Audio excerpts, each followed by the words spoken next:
Ok, bonjour tout le monde. Je voulais juste faire une vidéo pour un des problèmes que j'ai donné en classe. Quand j'ai donné la fiche, qu'il y avait trois problèmes écrits pour les problèmes d'inéquation linéaire. Alors, pour le premier problème, ça dit Émile dirige une équipe de 18 joueurs de hockey. Il a l'intention d'acheter de nouveaux chandails d'exercice et des bâtons de hockey. Le fournisseur vend les chandails d'exercice 50$ chacun et les bâtons de hockey 85$ chacun.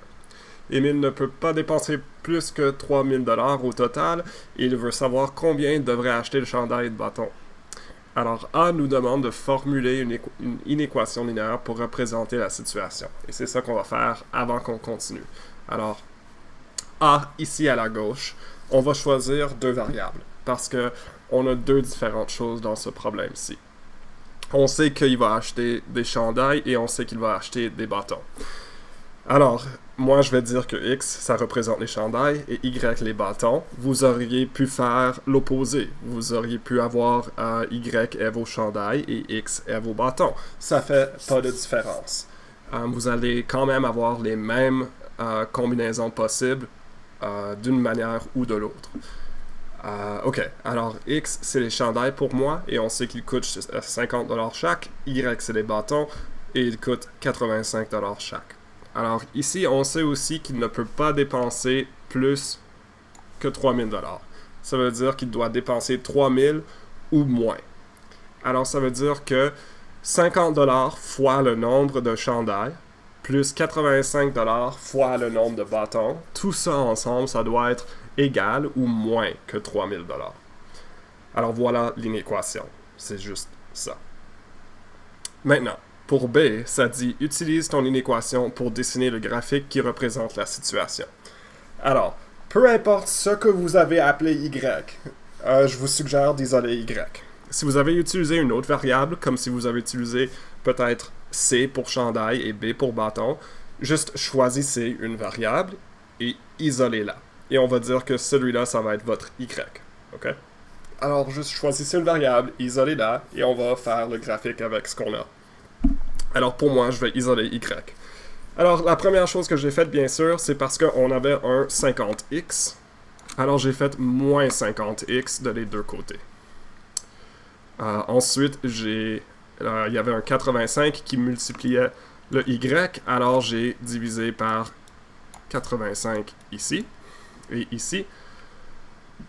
Et la seule chose que j'ai faite après ça, c'est j'ai simplifié les fractions. Alors 3000 sur 85... ça peut se simplifier, on peut diviser les deux par 5 et ça donne 600 sur 17. 50 sur 85, la même chose, on peut diviser les deux par 5, ça donne moins 10 sur 17. Et voilà. Est-ce que vous avez besoin de faire ça? Je vous le suggère fortement. Vous avez une calculatrice, alors vous pouvez essayer de diviser par les deux nombres par quelque chose. Alors 3085, vous savez que les nombres qui finissent par des 0 et des 5, ça peut se diviser par 5. Alors commencez là. Ok. Alors, moi, je vais comme arranger mon inéquation pour que le x vienne en avant. Alors, je vais juste le déplacer. Alors, y est inférieur ou égal à moins 10 sur 17 fois x plus 600 sur 17. Alors, qu'est-ce que ça veut dire? Ça veut dire que notre ordonnée à l'origine, alors notre point de départ, lorsqu'on va dessiner le graphique, c'est 600 sur 17.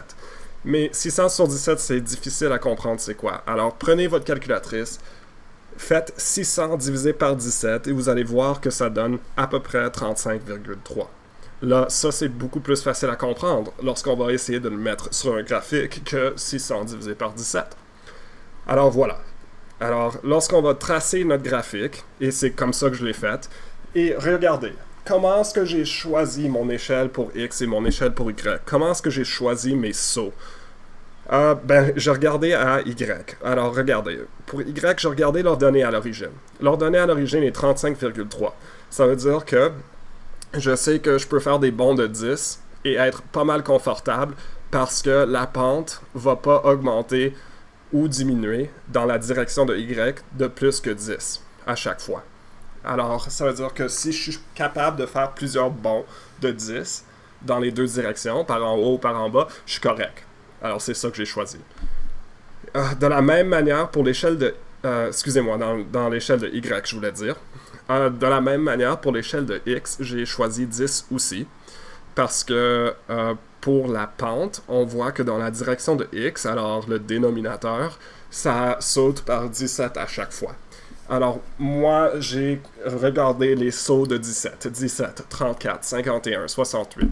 Et moi, je me suis dit que je suis capable de, approximativement, mettre ces valeurs-là de x si je fais des sauts de 10. Est-ce que ça va être super précis? Pas nécessairement, mais c'est pas vraiment ça le point ici, c'est pas d'être super précis, ok? Alors, on aimerait être très précis, mais en réalité, quand on fait des graphiques à la main, ça va jamais être super précis. Alors, voilà. Alors, j'ai fait mes 3 premiers points. Alors, laissez-moi expliquer qu'est-ce que j'ai fait.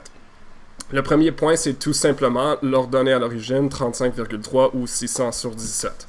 Alors, vous voyez, j'ai fait mes sauts de 10, et 35,3, c'est à peu près 35, alors c'est entre 30 et 40 dans le milieu. Alors, voilà le premier point. Ce que j'ai fait maintenant, c'est j'ai appliqué la pente. La pente est moins 10 sur 17. Ça veut dire que on va descendre de 10. Alors, je vais descendre de 10, ce qui va m'amener à 25,3 ou à environ 25. Et je vais ensuite me déplacer vers la droite par 17. Alors, on va se déplacer vers la droite par 17. Et ça m'amène de x0 à x17. Là, techniquement, on a 2 points et on est capable de faire la ligne. Alors, pourquoi qu'on ne le fait pas? Si vous voulez un autre point, vous pouvez en faire un autre point, mais en réalité, vous avez juste besoin de 2 points. Alors, c'est votre choix, mais ça ne va rien changer. Ok, voilà. Alors, voilà la ligne du graphique. Mais est-ce qu'elle devrait être solide? Bien sûr que oui, parce que si vous regardez ici, l'inéquation a un signe d'égalité en dessous. Alors, il faut que la ligne soit solide. Voilà. Maintenant, regardez ce que j'ai écrit en bas. Alors ça, c'est la question B faite. On a utilisé... on n'a pas exactement fini, mais ça va répondre un petit peu à la question C en même temps. Pour finir le graphique, il faut bien définir la région qui est la région de solution. Alors, il faut prendre un point et le tester. Alors, on prend toujours le point 0, 0 quand je le fais. Alors, on va continuer à le faire. Et on peut prendre l'équation du début aussi. Alors, est-ce que 50 fois 0 plus 85 fois 0, est-ce que ça, c'est plus petit ou égal à 3000? Et la réponse, bien sûr, ça va être oui, parce que c'est 0 plus 0, c'est plus petit que 3000. Oui. Alors, ça veut dire que le bon côté de la région pour la solution, c'est le côté gauche, ou le côté qui est en dessous de la ligne. Mais est-ce qu'on peut prendre toutes les valeurs? Et maintenant, ça, c'est où est-ce qu'il faut regarder ce que j'ai écrit en bas. Alors, on n'est pas capable de prendre toutes les valeurs ici, peut-être, parce qu'il faut regarder le contexte de la question. Alors ici, j'ai dit X et Y représentent des nombres de choses qu'on veut acheter. Alors, ils appartiennent à quel groupe? Alors, quand on achète des nombres de choses, quand on achète des chandails et des bâtons, on n'achète jamais des moitiés de chandail, ou des moitiés de bâtons, ou des quarts de chandail, ou des quarts de bâtons. On achète des nombres entiers de ces choses-là. Mais, c'est pas juste des nombres entiers. On achète aussi des nombres entiers qui sont positifs. On n'achète jamais des nombres de choses, un nombre négatif de choses. C'est pas vraiment possible. Alors, ça veut dire que à quel groupe qui devrait appartenir X et Y? Ça va être les nombres naturels. Alors, qu'est-ce que ça veut dire pour nous? Ça veut dire que ça va être pointillé, bien sûr, hein? Ça va être pointillé, mais aussi, il ne faut pas prendre de valeurs négatives pour X et Y. Alors, on peut prendre 0, mais on ne peut pas prendre de valeurs négatives. Alors, voilà. Pour ce problème-là, ça veut dire que la région, c'est où est-ce que j'ai mis les points jaunes. Finalement, ça c'est B. On a finalement fini B. C, ça dit « Détermine une solution raisonnable pour satisfaire les besoins de l'équipe et explique ton raisonnement. » OK. techniquement, n'importe quel point dans cette région-là est un point qui va rendre l'inéquation vraie. Cependant, on sait qu'il y a 18 joueurs de hockey. Ça veut dire qu'il y a besoin au moins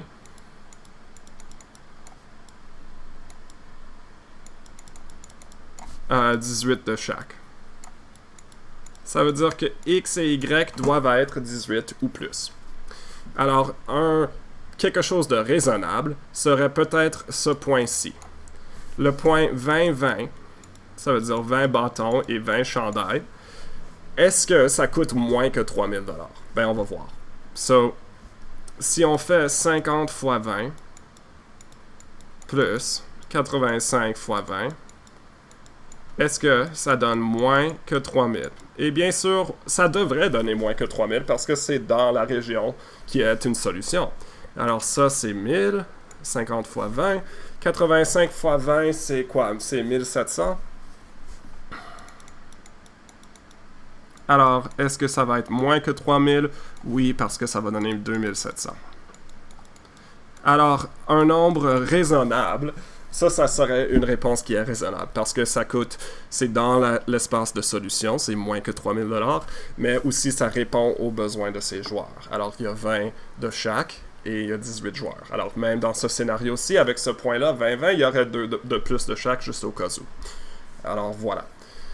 Et voilà, c'est tout ce que j'ai vraiment pour ce problème-là. C'est dans ce cadre qu'il faut penser à ces questions-là. Il faut penser à qu'est-ce que nos variables vont représenter. Il faut être confortable à dessiner des graphiques, à mettre des échelles de graphiques. Parce que peut-être que je vais vous donner du papier graphique déjà comme sur le test ou quelque chose ou sur un travail, mais je ne vais pas vous fournir les échelles pour X et Y. C'est quelque chose que vous avez besoin de faire.